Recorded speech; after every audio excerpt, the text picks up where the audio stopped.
সুজির সিল্কা বানাতে গেলে আমি নিয়েছি এই প্যাকেটটা হচ্ছে 250 প্যাকেট। এই 250 প্যাকেটের হাফ প্যাকেট সুজি দিয়েছি। সুজিটা যেটুখানি থাকবে তার ওপরে জলটা নেবেন। জলটা নিয়ে 20 মিনিট আপনি সোক করে রাখবেন। সোক করে রাখার পর ওপরে যে জলটা ভেসে থাকবে সেই জলটা আমরা এক্সট্রা জলটা ফেলে দেব। সুজির ছিলকা বানাতে গেলে লাগবে গাজর আমি গ্রেট করে নিয়েছি। ঝালটা আপনারা পরিমাণ মতন দেবেন। যদি বাচ্চার টিফিনে দেন তাহলে ঝালটা অল্প দেবেন, কারণ বাচ্চারা তো ঝাল খেতে পারে না। আর যার বাচ্চা ঝাল খেতে পারে তো ঝাল দেবেন, অল্প একটু ঝাল।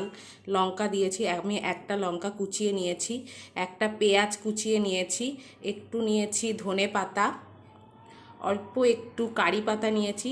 কারি পাতাটা অপশনাল, যাদের কারি পাতা খেতে ভালো লাগে না তারা কারি পাতা নেবেন না। আর অল্প একটু জাস্ট 1 ইঞ্চ মতন আদা আমি গ্রেট করে নিয়েছি।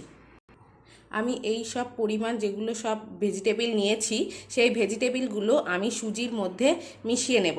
তার আগে আমি সুজির যে ওপরের জলটা রয়েছে সেই জলটা আমি ফেলে দেব। আমি সুজির জলটা ফেলে দিয়েছি, দেখুন বোঝা যাচ্ছে এবার সুজিটা।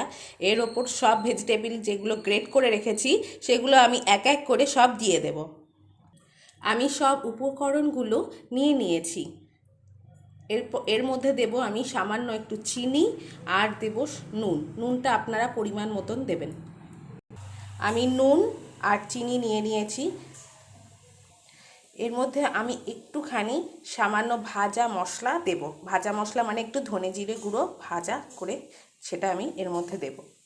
আমি সামান্য একটু গরম মশলা নিয়ে নিয়েছি, সামান্য, আর অল্প একটু ধনে জিরে গুঁড়ো দিয়েছি, একদমই অল্প।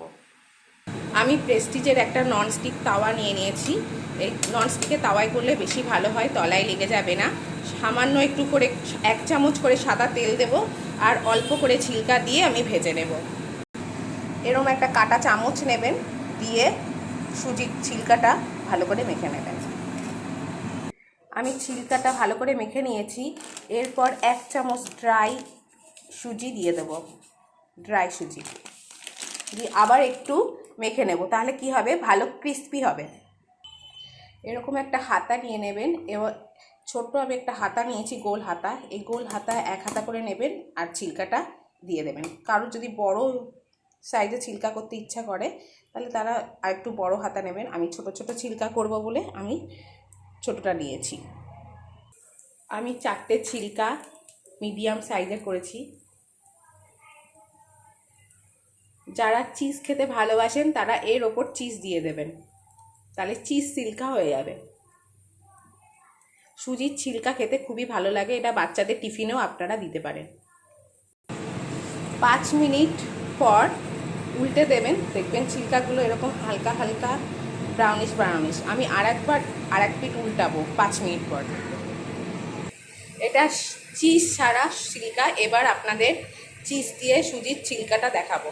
আমি এরকম ব্রাউন পোড়া করেছি, কারণ আমার ভালো লাগে খেতে এরকম। যারা এমনি প্লেন খাবেন তো হালকা জাস্ট ভাজবেন। আমি এই দুটো ছিলকাতে চিজ দেব। আমি অল্প একটু প্রসেস চিজ নিয়ে নিয়েছি, প্রসেস চিজটা ওর ওপর দিয়ে দেব। আমি প্রসেস চিজটা দিয়ে দিয়েছি।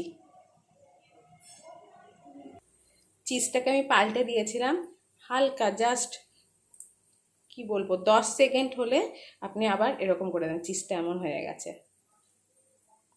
চলুন খেয়ে আহি কেমন রিভিউ দেয়, কি বলে দেখি। এর ফাইনাল লুক, আমার সবকটা ভাজা হয়ে গেছে। আমার মোট 6টা ছিলকা হয়েছে।